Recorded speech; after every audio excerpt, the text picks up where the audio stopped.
Hello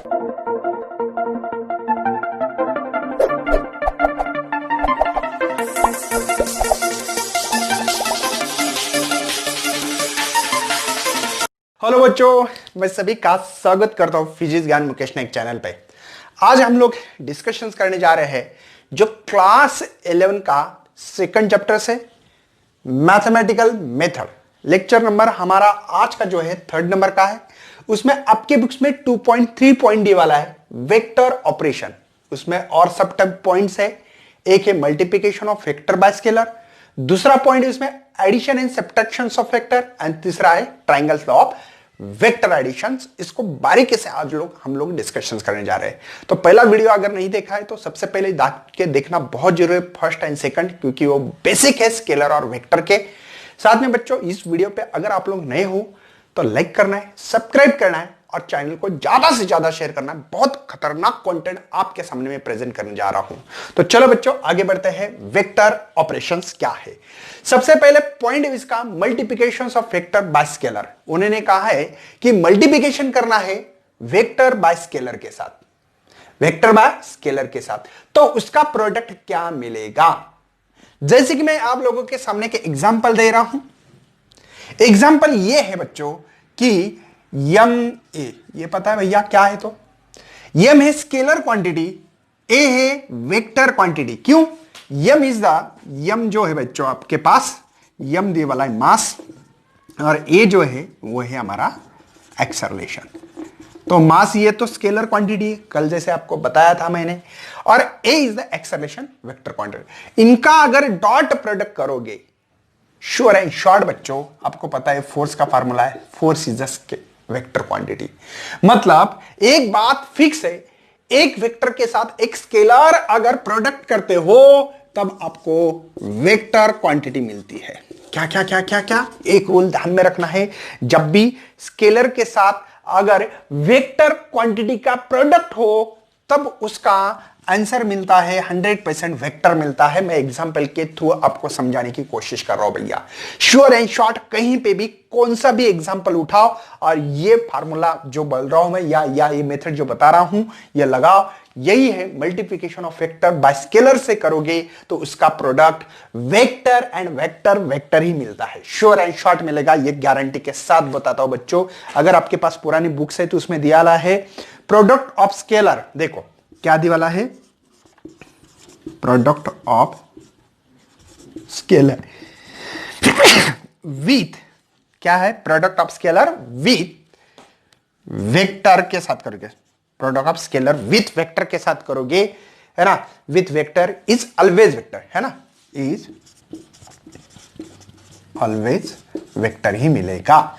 मतलब देखो एक स्केलर क्वांटिटी, मास स्केलर क्वांटिटी है, सबको पता है। किसके साथ प्रोडक्ट करना है भैया? वेक्टर के साथ प्रोडक्ट करो। आपको आंसर क्या मिलना चाहिए? वेक्टर मिलना चाहिए। देखो फोर्स से वेक्टर क्वांटिटी है, समझे? मतलब F is equal to M A, ये वेक्टर है, ये वेक्टर है, लेकिन किसके साथ? स्केलर के साथ प्रोडक्ट है, तो इन दोनों का प्रोडक्ट जो होगा वो वेक्टर ही होगा। मैं श्योर एंड शॉर्ट आप लोगों को ये गारंटी के साथ बोलता हूं, यही पहला रूल है भैया। पहला रूल क्या है? पहला जो आपके लिए रूल्स बनाता हूं मैं, ये रूल्स नहीं है लेकिन बना रहा हूं मैं, क्या? Product of scalar with vector के साथ हो इज ऑलवेज वेक्टर, आंसर उसका प्रोडक्ट मिलेगा, श्योर एंड शॉर्ट मिलेगा। मैं गारंटी के साथ बोल रहा हूं। कोई शक है? समझ में आ रहा है? ओके। जैसे कि ये momentum, mass into velocity, velocity कौन है? Vector quantity. मास कौन है? स्केलर, लेकिन इसका जो प्रोडक्ट है वो वेक्टर ही मिलेगा। देखो स्केलर के साथ वेक्टर का प्रोडक्ट है, तब मैंने क्या बनाया आपको? वेक्टर क्वांटिटी बना के दिए। मोमेंटम एक वेक्टर क्वांटिटी है, कोई शक नहीं होना चाहिए। जो आपके बुक्स में दिया वाला है सिंबॉलिकली थोड़ा दिया है, बाकी दूसरा कुछ नहीं है। सिंपल सिंपल कहानी कही है। जैसे कि उन्होंने कहा कि यस और ये पी वेक्टर के साथ अगर प्रोडक्ट करोगे तो श्योर एंड शॉर्ट ये क्वांटिटी कौन होगी? क्यों? ये वेक्टर होगी। और इसका वेक्टर को कौन सा डायरेक्शन मिलेगा? जो पी का डायरेक्शन हो वो इसके प्रोडक्ट वाला है। जो भी इसका प्रोडक्ट मिल रहा है उसका भी वही डायरेक्शन होगा। जो पी का डायरेक्शन हो वो क्यू का होगा, जो पी का डायरेक्शन है वो क्यू का डायरेक्शन है। बस वही है multiplications of vector by scalar. समझे? सिंपल। इसके लिए क्या है बच्चों, फर्स्ट के लिए क्या रूल बना दिया मैंने, product of scalar with vector के साथ हो इज ऑलवेज वेक्टर ही मिलेगा, श्योर एंड शॉर्ट मिलेगा। ये आपके दिमाग में अगर बैठाओगे, ये पढ़ने की कुछ भी जरूरत नहीं है, ये सभी एग्जांपल पे आप लोग लगा सकते हो बाद में। समझे? बहुत सिंपल और इजी तरीका था इसको समझाने का। चलो नेक्स्ट है आपके लिए addition and subtractions of vector. Addition and subtractions of vector आपको दिखाई दे रहा है, कोई टेंशन नहीं है। चलो आगे बढ़ रहा हूं। नंबर सेकंड जो पॉइंट है यहां पे आपके सामने addition and subtractions of vector. देखो एडिशन एंड सब्ट्रैक्शन करने का जो रूल्स है, इसके लिए सबसे मेन हम लोग वेक्टर की एडिशन और सब्ट्रैक्शन करने के लिए सेम क्वांटिटी होना जरूरी है। हम लोग कभी भी फोर्स के साथ यहां पे फोर्स के साथ वर्क की एडिशन नहीं कर सकते। फोर्स के साथ हम लोगों को फोर्स ही लेना पड़ेगा, वर्क के साथ वर्क लेना पड़ेगा।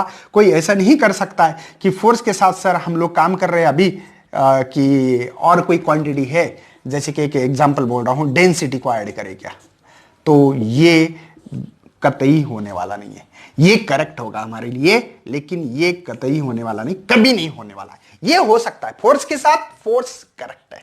मतलब आप लोगों को वेक्टर एडिशंस करने के लिए सबसे मेन एक रिक्वायरमेंट है, वो है सेम क्वांटिटी को ही ऐड कर सकते हैं। कैसे?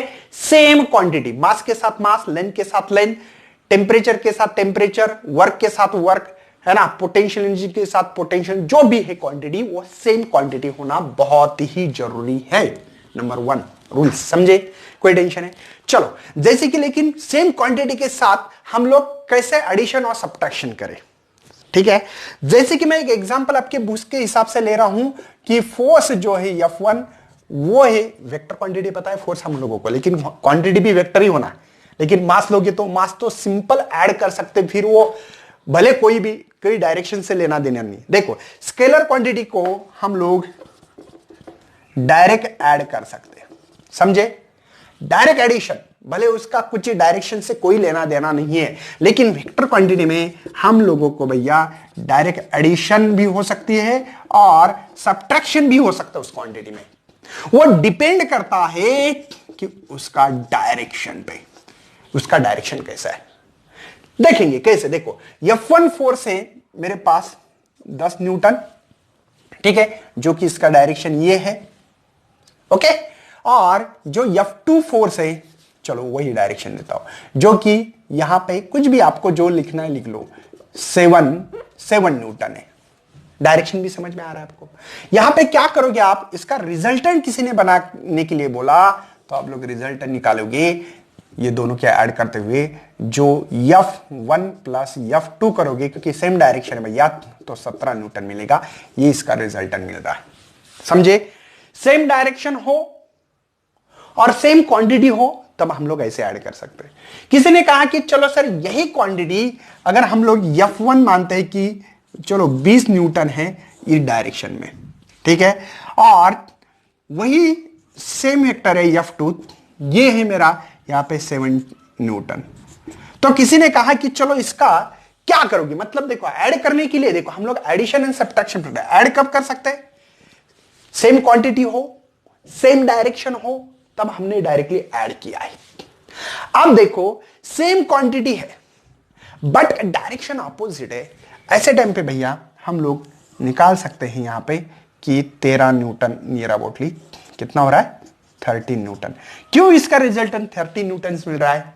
क्योंकि एक फोर्स लग रही है 20 न्यूटन की इधर, 7 न्यूटन की इधर, तो वो कितना डिस्प्लेसमेंट कर पा रही है चीज, या कितना रिजल्टेंट मिलेगा फोर्स, हम लोगों को 13 ही न्यूटन इसके ऊपर फोर्स एक्ट कर रहे हैं। मतलब ये है, मतलब यहां पे हम लोग कर रहे हैं सब्ट्रैक्शन। मतलब जब सेम क्वांटिटी हो लेकिन डायरेक्शन अपोजिट हो, कौन सा, अपोजिट डायरेक्शन हो, तब हम लोग भैया सब्ट्रैक्शन कर सकते हैं। कौन से? सब्ट्रैक्शन कर सकते हैं। बात समझ में आ रही है? मतलब ऐड करने के लिए सेम क्वांटिटी, साथ में भैया सेम डायरेक्शन होना बहुत जरूरी है। अगर वेक्टर में, स्केलर में नहीं, स्केलर में डायरेक्ट ऐड करते हैं। ये वेक्टर के रूल्स लगाते हैं हम लोग हमेशा। अगर ये रूल कोई क्वांटिटी में फॉलो हो रहा है तब उसको वेक्टर क्वांटिटी बोलते हैं। अगर कभी कभी करंट को पता है आपको मैग्नीट्यूड होता है साथ में डायरेक्शन होता है पॉजिटिव से निगेटिव, तो भी भैया हम लोग उसको वेक्टर का रूल फॉलो नहीं करता है, वो डायरेक्ट ऐड करते हैं। 10 ampere current, 3 ampere current, 15 ampere current, तो इसके ऐड करते हैं हम लोग डायरेक्टली। बात समझ में आ रही है? और इसीलिए करंट को, एक्चुअली करंट सबको पता है कि सर यहां पे करंट जाता है, देखो कैसे, पॉजिटिव से निगेटिव। कितना करंट जा रहा है सर? 10 एम्पियर। डायरेक्शन भी है पॉजिटिव से निगेटिव, तो भी भैया करंट ये स्केलर क्वांटिटी है। क्यों स्केलर क्वांटिटी है? क्योंकि भैया ये रूल फॉलो नहीं करता है। कौन सा? वेक्टर एडिशन का रूल्स को वो फॉलो नहीं करता है, वो सम करते डायरेक्ट। अगर आपने देखा होगा ये करंट इधर आ रहा है 2 एम्पियर से, एक आ रहा है यहां से 3 एम्पियर, यहां से जा रहा है 2 एम्पियर, तो यहां करंट कितना होगा, ऐसे किसी ने सवाल पूछा। तो आपको पता होना चाहिए, ये समझो, चलो 1 एम्पियर बोलता, ये 5 हो गए, 5 में से 1 गया तो ये 4 एम्पियर है। डायरेक्ट एडिशन कर रहे हैं हम लोग, मतलब सम करते, वो डायरेक्शन के ऊपर डिपेंड नहीं करता है, ठीक है ना। सीधा सीधा जैसे कि हम लोग अलजेब्रा में जैसे एडिशन करते हैं वैसे एडिशन करते रहते हैं। बात समझ में आ रही है? तो ये सेकंड पॉइंट होगा आपका, addition and subtraction of vector. ठीक है, ये बात सही है। लेकिन हम लोग तीसरे पे जाने से पहले ये हमने क्या पढ़ा है, दो मतलब एक क्वांटिटी कोई भी सेम क्वांटिटी हो उसकी एडिशन या सब्ट्रैक्शन कर सकते हैं। नंबर 2 चीज पढ़ी है कि सेम डायरेक्शन हो तो एडिशन, अपोजिट डायरेक्शन रहा तो सब्ट्रैक्शन। लेकिन कभी कभी कुछ चीजें ऐसे रहती है, ये ऐसे रहता है। अब तो ये समझो ठीक है, ये फोर्स है 10 न्यूटन, ये 5 न्यूटन। अब क्या करोगे? सही बात है यार, क्या इसका रिजल्टेंट कैसे निकालेंगे? मतलब इसकी दोनों के ऐड करके रिजल्ट बता दिया हमने कि पहले 17 था, बाद में 13 न्यूटन था, रिजल्ट बता दिया, रिजल्टेंट एक्चुअल में। अब इसका रिजल्टेंट कैसे निकाले वेक्टर? बहुत कठिन है। तो उन्होंने एक लॉ लाया भैया, उस लॉ का नाम दिया गया है triangle law of vector addition. मतलब ट्रायंगल लॉ की वेक्टर एडिशन के रूल के हिसाब से हम लोग एडिशन करते रहेंगे और उससे हम लोगों को एक चीज मिलने वाली है जो कि हमने पढ़ा था, रिजल्टेंट वेक्टर कहा था उसको। क्या कहा था? Resultant vector. याद है ना, डिफाइन पढ़ी थी हमने, जीरो वेक्टर क्या होता है ना, रिजल्टेंट वेक्टर क्या होता है, इक्वल वेक्टर, अपोजिट वेक्टर, बहुत सारे वेक्टर्स की बातें मैंने की थी। उस वेक्टर का हम लोगों को आज काम में आने वाले। ठीक है, तो ये दो ऐसे अगर वेक्टर देते हैं तो उसका रिजल्टेंट फोर्स कहां लगेगा, मतलब ये इसको पैरेलल शिफ्ट कर सकते हैं। अगर इसको नीचे करो तो ये ऐसा लगेगा, मतलब ये लग रहा है 10 न्यूटन फोर्स से आगे जा रही थी ये चीज, आगे ऐसे, और मैंने लगाया ऐसे इसके ऊपर 5 न्यूटन फोर्स। क्या ये स्ट्रेट लाइन जाएगी?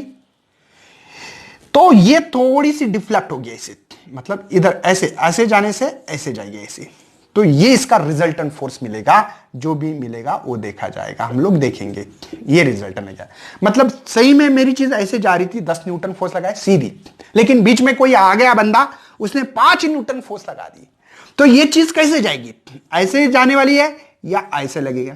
तो इसका रिजल्टेंट ऐसे मिलेगा, जो फोर्स ज्यादा है उसके तरफ करना है। बात समझ में आ रही है ना मैं क्या बोलना चाहता हूं? ओके, एक बॉल है, इस बॉल पे एक बंदे ने ऐसे फोर्स लगा दी, एक बंदे ने सेम फोर्स ऐसा लगा दी, ये 10 न्यूटन फोर्स, ये भी 10 न्यूटन, तो ये बॉल इधर जाएगी या इधर जाएगी? आपको क्या लगता है? ये बॉल ना तो इधर जाने वाली है ना इधर जाने वाली है, उसका रिजल्टेंट कुछ करीब करीब ऐसा मिलेगा। ऐसा 10 न्यूटन है ना, मतलब ये दोनों के बीच में आना चाहिए, इधर से, मतलब ठीक है ना, 45 अगर ये 90 है तो 45, तो ये फोर्स इधर लगेगा इस बॉल पे, ठीक है ना। मतलब इस बॉल पे जो फोर्स लगाई 10 न्यूटन इधर से सेम टाइम पे, तो ना तो ये बॉल इधर जा रही है ना इधर जा रही कहां? यहां। ये है हमारा रिजल्टेंट फोर्स, बराबर है भैया। तो यही रिजल्टेंट निकालने का जो तरीका है वेक्टर फॉर्म में, वो हम लोग निकालने जा रहे हैं। समझ में आ रहा है? क्योंकि फोर्स एक वेक्टर क्वांटिटी, इसलिए मैंने फोर्स का एग्जांपल आप लोगों को बता दिया। क्या है सर ट्रायंगल लॉ, क्या नहीं है, थोड़ा हम लोगों को एक्सप्लेन करो और बता दो कि होता क्या है एक्चुअल में, है ना। तो हम लोग अभी पढ़ रहे हैं triangle law of vector addition. देखो, दो वेक्टर जो मैंने अभी लिए थे, जैसे कि ये एक वेक्टर है, एक वेक्टर है, इसका नाम p वेक्टर है, इसका q है, ठीक है। जो भी लेना है ले लो, कोई भी, कोई इसके से क्या करना है। अगर आप लोगों को ट्रायंगल लॉ पढ़ना है, triangle law of vector addition, triangle law of, या ट्रायंगल लॉ ही बोलेंगे क्योंकि हम लोग लॉ पढ़ रहे हैं, वेक्टर एडिशन तो करने वाले हैं, ठीक है ना। चलो, तो पहला वेक्टर लेना है, इसको कहते हैं ओरिजिन, इसको कहते हैं एंड। पहले वेक्टर का रखना है ऐसे, दूसरा जब वेक्टर रखोगे ध्यान रखना है पहले का एंड दूसरे का ओरिजिन, पहले का एंड दूसरे का, देखो ओरिजिन, समझे क्या बोला मैंने। पहले का ये क्या है, ओरिजिन है, ये हेड है, एंड है, ठीक है। तो पहले का एंड दूसरे के ओरिजिन को कनेक्ट करना है, या दूसरे का ओरिजिन पहले के एंड को कनेक्ट करो। अरे ऐसे खाओ, ऐसे खाओ, पेट में जाना चाहिए, समझे ना। ओके, तो ये होगा क्यू वेक्टर, मतलब इसको कहते हैं taken in a certain order, certain order में लगाना बहुत जरूरी है, ठीक है। ये हो गया भैया। तो इस डायग्राम को मुझे कंप्लीट करना है, उससे हमको कुछ रिजल्ट मिलेगा, कुछ नाम देना पड़ेगा हम लोगों को, है ना। किसी डायग्राम को कंप्लीट करने के लिए एक साइड बहुत इंपॉर्टेंस होती है, वो साइड कंप्लीट करती है उस चीज को मीनिंग देने के लिए। बात समझ में आ रही है। तो हम लोग ऐसे ही निकालेंगे एक वेक्टर, और ये जो रिजल्टेंट होगा, ध्यान रखना है, ये जो रिजल्टेंट होगा इस वेक्टर को ऐसा निकालना है, पहले का ओरिजिन को ओरिजिन कनेक्ट होना चाहिए और दूसरे को एंड। देखो पहले का ओरिजिन रिजल्टेंट का ओरिजिन को कनेक्ट किया है, सेकंड का एंड इसके एंड को कनेक्ट किया। यही सर्टेन ऑर्डर है भैया। अगर इस ऑर्डर से नहीं लगाओगे तो आप अपना काम नहीं कर पाओगे, या ये लॉ नहीं लगा सकते। लगाने का तरीका क्या है, पहले का जो भी p वेक्टर है, दूसरा कनेक्ट जब करेंगे दूसरे का ओरिजिन पहले के एंड को होना बहुत जरूरी है। और जो रिजल्टेंट जब निकालोगे तब ये जो रिजल्टेंट है भैया, ये पहले का ओरिजिन रिजल्टेंट के ओरिजिन को कनेक्ट करो, दूसरे का एंड रिजल्टेंट को एंड को कनेक्ट करना है। ये होता है ट्रायंगल लॉ, और ये करते हैं इन दोनों की सम। तो p vector plus q vector, ये भैया आपका लॉ। फिलहाल में कैसे भी हो सकता है, ऐसे भी डायग्राम हो सकती है। देखो ये यहां पे हम लोग ऐसे रख सकते हैं इसको, ये देखो ये p है, q है, किसी ने कहा रिजल्टेंट, देखो ये रिजल्टेंट, थर्ड लाइन रिजल्टेंट है आपकी, समझे ना। कोई भी कैसे भी निकाल सकते हैं। इसके लिए कोई ये p वेक्टर है सर, ठीक है, या ये p वेक्टर है sir, okay, q vector sir ये है, ठीक है। तो रिजल्टेंट कैसे निकालेंगे, पहले का ओरिजिन और दूसरे के एंड को कर, ये आपका रिजल्टेंट होगा। कैसे भी डायग्राम रहने दो, तो इसका स्टेटमेंट क्या बन सकता है, ठीक है।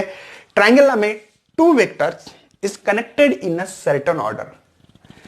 दो वेक्टर्स है who is the magnitude and two vector who is the magnitude and direction connected in a certain order। certain order समझ में आ रहा है कैसे, पहले का एंड दूसरे का origin, taken in a certain order। first vector is end is connected to the second vector of the origin, ठीक है, कैसे कनेक्ट करेंगे समझ में आ रहा है। then the resultant vector who is the magnitude and direction, first vector के ओरिजिन को रिजल्टेंट वेक्टर कनेक्ट करना है, and second vector end is connected to the resultant vector of end is connected. यही बच्चों ट्रायंगल्स लॉ है। Triangle law क्या कहता है, p प्लस q ऐसे कनेक्ट कर सकते हो, कोई दिक्कत होना नहीं चाहिए इसमें। ओके, ये है बच्चों आपका triangle law of vector addition, ठीक है। बहुत सिंपल और अच्छा लॉ है, इसमें कोई ज्यादा दिक्कत नहीं आना चाहिए। उसकी कुछ प्रॉपर्टीज है, vector addition of community and acidity, जो लॉज होते हैं या रूल ये प्रॉपर्टीज में आते हैं एक्चुअल में, तो हम लोग इसकी प्रॉपर्टीज को फॉलो कर रहे हैं।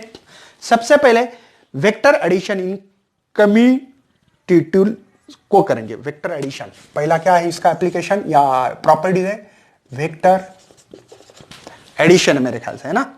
वेक्टर एडिशन इज, देखो वेक्टर एडिशन इज कम्युनिटी, है ना। तो कम्युनिटी क्या कहती है क्या नहीं देखेंगे।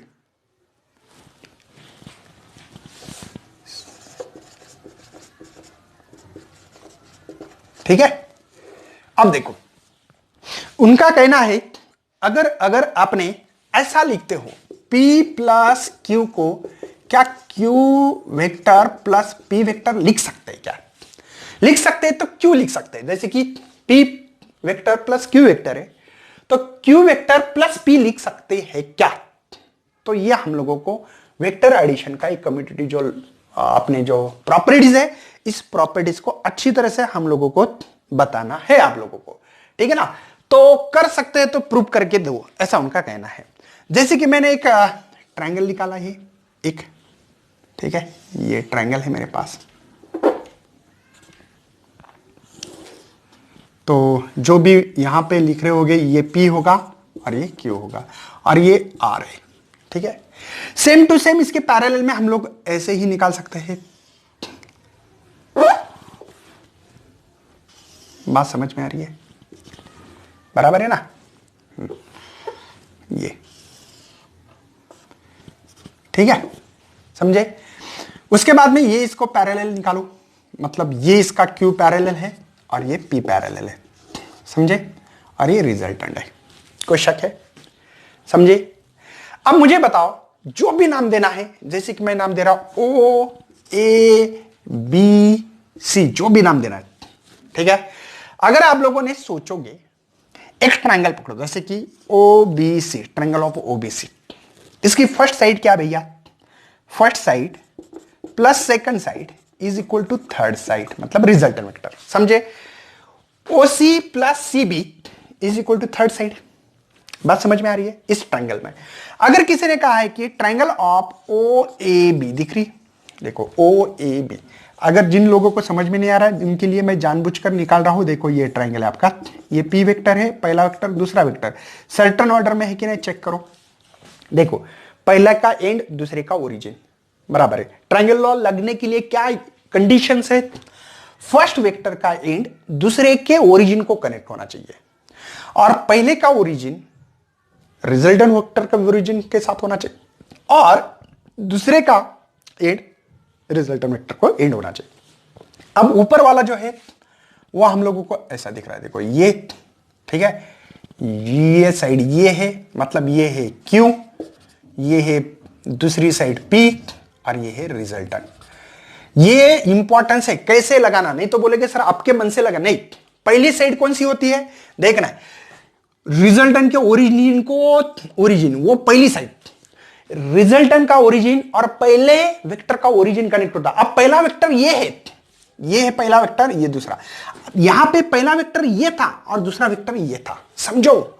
ये बहुत इंपॉर्टेंस है भैया। ट्रायंगल लॉ क्या कहता है कि रिजल्टेंट का और पहले साइड का ओरिजिन कनेक्ट होता है, मतलब पहली साइड कौन सी है? ये है, ये है, ये है, ये तो रिजल्ट है, ये तो पता लगा है हम लोगों को। क्यों पता लगा है? क्योंकि एक ओरिजिन और एंड के साथ एंड है, वही रिजल्टेंट होता है। कैसे पहचानना है? मेन इंपॉर्टेंट चीज है कि एक ऐसी लाइन होगी जो लाइन एक ओरिजिन से ओरिजिन और एंड से एंड जुड़ी वाली, वो रिजल्टेंट है। देखो ये ओरिजिन लग रहा है दोनों का, ये एंड टू एंड, मतलब यही रिजल्टेंट वेक्टर होगा, रिजल्टेंट वेक्टर होगा। क्यों होता है समझ में आ रहा है? जो वेक्टर ओरिजिन से ओरिजिन के साथ और एंड के एंड के साथ कनेक्ट हो वो रिजल्टेंट वेक्टर। पहली साइड कैसे कैसे पहचानना है?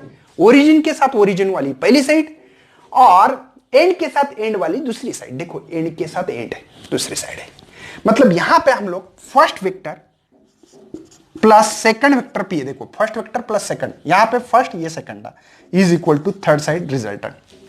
अरे वाह, दोनों भी इक्वल आ रही है। अरे आर की इक्वल ही आ रही है ना, मतलब नीचे लगाओगे यहां पे तो P प्लस Q मिल रहा है और ऊपर लगाने से मुझे Q vector plus P vector मिल रहा है। मतलब भैया कम्यूटेटिव लॉ यहां पे हो रहा है प्रूफ। अरे हो रहा है ना, एक ही साइड पे देखो, ये साइड वही साइड है, वही साइड है, मतलब एक ही साइड पे है, मतलब ये दोनों भी एक दूसरे से इक्वल है। ये हम लोग कम्यूटेटिव लॉ को यहां पे पढ़ सकते हैं। कैसे लगाना समझ में आ रहा है? ये समझना बहुत जरूरी है ट्रायंगल्स लॉ कि रिजल्टेंट वेक्टर कौन सी है, फर्स्ट साइड कौन सी होगी, सेकंड साइड कौन सी होगी। फर्स्ट प्लस सेकंड कैसे करना? First plus second is equal to third. Third मतलब कौन है? रिजल्टेंट वेक्टर है। आप समझे सर? मतलब ट्रायंगल लॉ कभी भी नहीं लगा सकते, उसके लिए लगाने के लिए भी कुछ सिचुएशंस है, कुछ कंडीशंस है। चलो ये होगा। दूसरी प्रॉपर्टी एसोसिएटिव प्रॉपर्टीज है, ठीक है, उसको भी हम लोगों को अच्छी तरह से पढ़ना है, एसोसिएटिव प्रॉपर्टीज कैसे है। तो नेक्स्ट प्रॉपर्टीज है वेक्टर एडिशन इज एसोसिएटिव, ठीक है, कोई प्रॉब्लम नहीं, हमारे पास नहीं कि कितने वेक्टर से क्या है पता होना चाहिए। जैसे कि मेरे पास एक वेक्टर ये है, इसका नाम देंगे ए वेक्टर। देखो वेक्टर कैसे, लाइन और हेड होना, आरो होना बहुत जरूरी। ये है हमारे पास एक बी वेक्टर और ये है हमारे पास सी वेक्टर, इसको कनेक्ट करेंगे। देखो ये रिजल्टेंट क्यों बोल रहा हूं मैं, समझ में आ रहा है आप लोगों को, समझे, क्योंकि फर्स्ट का ओरिजिन के साथ और एंड वाला जो लास्ट वाला जो है उसके एंड के साथ एंड है, ये रिजल्टेंट है, समझ में। एक हम लोग काम करेंगे, ट्रायंगल लॉ लगाना पड़ेगा, ट्रायंगल बनाना पड़ेगा ना हम लोगों को, एक हो गया। और दूसरा एक ट्रायंगल ऐसा भी बन सकता है ना भैया, ठीक है ना, दो ट्रायंगल्स बनेंगे यहां पे, अच्छी बात है। एसोसिएटिव लॉ क्या है सर, पहले समझा दो। ए प्लस बी वेक्टर रहा तो ये सी वेक्टर, तो इसकी एडिशन जो होगी, ए वेक्टर ऐसे भी कर सकते हैं हम लोग, बी प्लस सी, ये दूसरा वेक्टर, मतलब ये पहला वेक्टर प्लस दूसरा, ये पहला प्लस दूसरा है ना, ये प्रूव करके देना। ये ब्रैकेट यहां पे भी ले सकते हैं क्या, मतलब ये पहला वेक्टर है, दूसरा है, ये पहला है तो ये दूसरा है, ऐसा कर सकते हैं क्या, ये हम लोगों को प्रूव करके देना है। करके देंगे यार, कुछ नहीं है, टेंशन नहीं है, बिल्कुल नहीं है। चलो अब मुझे बताना है यहां पे ट्रायंगल लॉ कैसे लगाते हैं, क्या नहीं है, ठीक है। अगर यहां पे इसके लिए नाम दिए है आपके बुक्स में, जैसे दिए है वैसे लेता हूं, ओ पी क्यू आर, या आर वेक्टर है या आर पॉइंट बच्चों ये, ठीक है ना। चलो तो हम लोग आगे बढ़ रहे हैं, सिंपल है। पहले एक ट्रायंगल दिखाई दे रहा है, जो मैं छोटा ट्रायंगल निकालने जा रहा हूं। एक ट्रायंगल है, देखो ये इसका नाम है ओ पी क्यू ट्रायंगल, दिख रहा है, ओके। ये है ए वेक्टर, ये है बी वेक्टर, तो ये रिजल्टेंट है। तो रिजल्टेंट है तो क्या करते हैं, फर्स्ट वेक्टर, और समझ में कैसा आ रहा है मुझे, देखो ये है ऐसे, ये ध्यान देना है, ये देखो ओरिजिन के साथ, इसलिए फर्स्ट है, फर्स्ट का एंड, सेकंड का ओरिजिन, इसका मतलब ये सेकंड वेक्टर है। ये समझ में आना चाहिए बच्चों को, यही समझ में आना आता है कि वेक्टर फर्स्ट कौन सा और सेकंड कौन सा है। तो ये देखो ये एरो इंडिकेट कर रहा है, इससे समझ में आ रहा है, और ये रिजल्टेंट लग रहा है हमको। तो इस रिजल्टेंट की वैल्यू मिलेगी ए वेक्टर प्लस बी वेक्टर। कोई शक है भैया? अरे ये जो है हमारे पास ट्रायंगल है, यहां पे ओ पी क्यू में अगर देखा जाए तो first vector plus second vector is equal to R. मान रही इस लाइन को, इस लाइन का नाम लिखता हूं मैं ओ क्यू, ये हमारे लिए थर्ड साइड है। फर्स्ट कैसे समझ में आ रहा है, समझ में आ रहा है ना, फर्स्ट, और ये सेकंड कैसे है, रिजल्टेंट, ठीक है। दूसरी बात, दूसरा एक ट्रायंगल है हमारे पास जिसका नाम है हमारे पास ओ क्यू आर। देखो ओ क्यू, ये आर दिख रहा है आपको, ओ क्यू आर, ठीक है। कुछ गलत हो रहा है, ये होना चाहिए मुझे, sorry for inconvenience. P Q are, ये अब आएगा, ये साइड मिलनी चाहिए मुझे।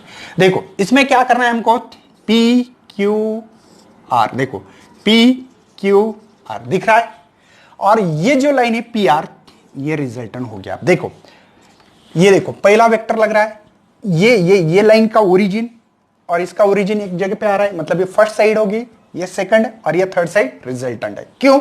इसका ओरिजिन के साथ ओरिजिन, एंड के साथ एंड है, इसलिए। चलो तो फर्स्ट साइड क्या है इसकी, ये फर्स्ट साइड है बी, इसकी है सी। तो देखो बच्चों यहां पे हम लोग लिख सकते हैं B plus C vector is equal to third side, third है पी आर। मतलब बच्चों ये जो लाइन है इस पे लिख सकता हूं B vector plus C vector, ये पूरी लाइन है। बात को समझो, ये जो है इसका रिजल्टेंट बी प्लस सी है, और इसके लिए है ए प्लस बी थी, ये दो ट्रायंगल है। कोई शक है? बात समझ में आ रही है? ओके, ऑल इज वेल, बढ़ना आगे। चलो तो हम लोगों को अब करके देना है ये कंडीशंस, और एक कंडीशन इक्वल टू है या नहीं है, निकालेंगे। उसमें क्या है, बहुत सिंपल सी चीज है। और मेरा रिजल्टेंट वेक्टर ये, भूलना मत। तो इसके लिए मेरे पास ट्रायंगल लॉ के हिसाब से ही निकालना पड़ेंगे, क्योंकि ट्रायंगल लॉ इसलिए तो पढ़ा हम लोगों ने। सबसे पहले यहां पे एक काम करते हैं, एक ट्रायंगल लेते हैं जिसका नाम है ओ क्यू आर दिख रहा है? नहीं समझ में आ रहा है उनके लिए मैं दोबारा लिख रहा हूं यहां पे डायग्राम। ये है, ये साइड है और ये है, ठीक है ना। तो ये रिजल्टेंट ही क्यों है ये समझना बहुत जरूरी होता है। तो ये ओ आर क्यू, तो ये आर वेक्टर है, ये है हमारे पास सॉरी ए प्लस बी और ये सी वेक्टर है। बात को समझो, देखो ओ क्यू आर, सबसे पहले ये साइड फर्स्ट क्यों है बच्चों? क्योंकि इसका रिजल्टेंट का ओरिजिन, देखो ये ओरिजिन है, इसका भी ओरिजिन, इसका जो एंड है, देखो ये सेकंड वेक्टर समझ में आ रहा है, एंड टू फर्स्ट जो कनेक्ट होता है इसको सेकंड वेक्टर ही होता है वो, क्योंकि लॉ ही वैसे है और ये एंड टू एंड है। मतलब ये बात समझ में आ रही है इसमें कि हम लोग कर सकते हैं फर्स्ट साइड है हमारे पास A plus B plus third side है C vector is equal to the resultant vector मिल रहा है। देखो first side plus second is equal to third side है। चलो कोई ट्राइंगल समझ में आएगा। नेक्स्ट जो है बच्चों हमारे लिए यही साइड लेना है, ओके, और काम भी करना है हम लोगों को। एक काम करते हैं, दूसरी दिख रही है हम लोगों को triangle of O P R. देखो ओ पी आर कैसे, देखो ओ पी और ये है ये साइड मेरे ख्याल से, देखो ये ए आ रहा है, ठीक है, बाद में यहां पे बी प्लस सी वेक्टर आ रहा है और इसका नाम है ओ पी आर, दिख रहा है, देखो ओ पी आर, ठीक है ना। अब देखो यहां पे ट्राइंगल है, ये फर्स्ट साइड है, ये सेकंड है और ये रिजल्टेंट है, समझ में तो आना चाहिए इतना तो कम से कम। ये फर्स्ट है तो फर्स्ट, दूसरा है B plus C is equal to R vector, है कि नहीं, मतलब ये आर के बराबर है। तो डाल दो यार यहां पे A vector plus B vector plus C vector is equal to R की वैल्यू डाल दो और ये मिला है मुझे प्रूफ, इसका मिल गया। देखो यही प्रूफ करना था, वेक्टर एडिशन इज एसोसिएटेड, समझे। तो ये हम लोग ट्राइंगल लॉ के बिना नहीं कर सकते, ये बात सही है। उसके बाद में पॉलीगॉन था पुराने सिलेबस में, लेकिन यहां पे ज्यादा साइड देते हुए आप लोगों को एक क्वेश्चन दिया है, उसको हल करेंगे और इस लेक्चर को खत्म करने वाले हैं। बच्चों एक्चुअली पॉलीगॉन है, लेकिन आपको एग्जाम्पल में दिया गया है, उसका एग्जाम्पल बोल के, ठीक है, तो हम लोग कर लेंगे, कोई टेंशन नहीं। अब इस पॉलीगॉन को एक बात समझना है कि इसमें रिजल्टेंट वेक्टर कौन सा है। मैं पहले सबसे पहले क्लियर करता हूं, ये है हमारा रिजल्टेंट वेक्टर। क्यों है रिजल्टेंट वेक्टर, कोई बता सकता है क्यों?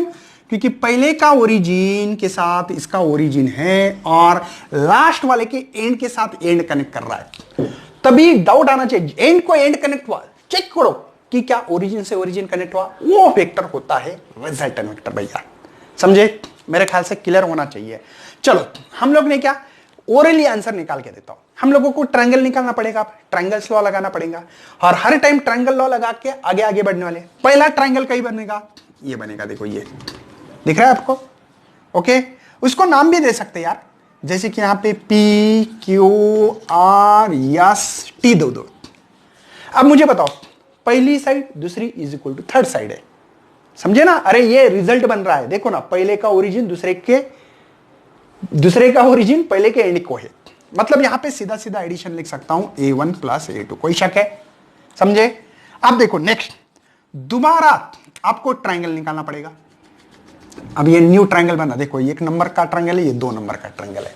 अब पहली साइड कौन सी होगी, ये पहली साइड होगी हमारे लिए, सेकंड साइड ये होगी, थर्ड ये होगी, समझे ना।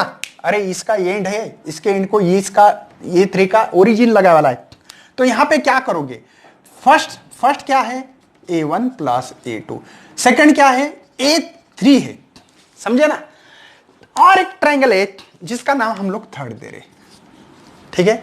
इसमें कैसे करोगे, देखो a5 ये रिजल्टेंट है ना, पहली साइड, नहीं तो ऐसे लिखो पहले side a1 plus a2 plus a3 इतनी है, क्या करेंगे a1 plus a2, then second a4 है, इसका जो मिलेगा वो रिजल्टेंट मिलेगा। वेक्टर फॉर्म में लिखो यार, मैं नहीं लिख रहा तो बस आप भी बोलोगे हो गया खत्म, कैसा ऐसे ही करते बस, हो गया पॉलीगॉन का रिजल्टेंट वेक्टर, हमको a5 मिल गया, सिंपल चीज थी। उसमें और एक सवाल था, छोटा सा सवाल था 2.3, क्या है इसमें एग्जांपल में AC निकालना है बस, ठीक है। तो यहां पे रिजल्टेंट समझ में आना चाहिए। देखो यहां पे जानबूझकर रिजल्टेंट समझने की कोशिश कर रहे हैं हम लोग। यहां पे एक दीवार है आपको एसी, ये एसी है, ये मेरे ख्याल से बी है यहां पे पॉइंट, जो भी होगा देख लेना, ठीक है ना। और इसमें से सबसे पहले आपको ढूंढना है कि इसमें से रिजल्टेंट वेक्टर कौन सी है। ये है भैया। क्यों? ओरिजिन के साथ, एंड के एंड के साथ रिजल्ट नहीं होगा। तो फर्स्ट साइड क्या है? A C, second C B, C B है तो सी बी लिखो, C B is equal to A B. कोई समझ में आ रहा है? अरे first vector plus second vector is equal to third vector है। तो किसी ने कहा कि ए सी की वैल्यू निकालो, कितना इजी यार, ए बी वेक्टर, ये इधर गया तो माइनस होगा, खत्म किस्सा, क्या इसमें कुछ भी नहीं है। तो बच्चों ऐसे लेक्चर हम लोग लेके आते हैं आपके सामने। इसके बाद में पैरेललोग्राम क्या है, बहुत खतरनाक कंटेंट देने वाला है, वो बहुत इंपॉर्टेंस है, वो आपको 12th में हमेशा काम आने वाला रिजल्टेंट वेक्टर निकालो, ठीक है, या रिजल्टेंट एम्पलीट्यूड निकालो, रिजल्टेंट वाली चीज बहुत आती है। तो आप लोग अपनी पढ़ाई करते रहना और शेयर करते रहना हमेशा, नहीं तो सब्सक्राइब भी करना है और लाइक करना है। Thank you for watching this video.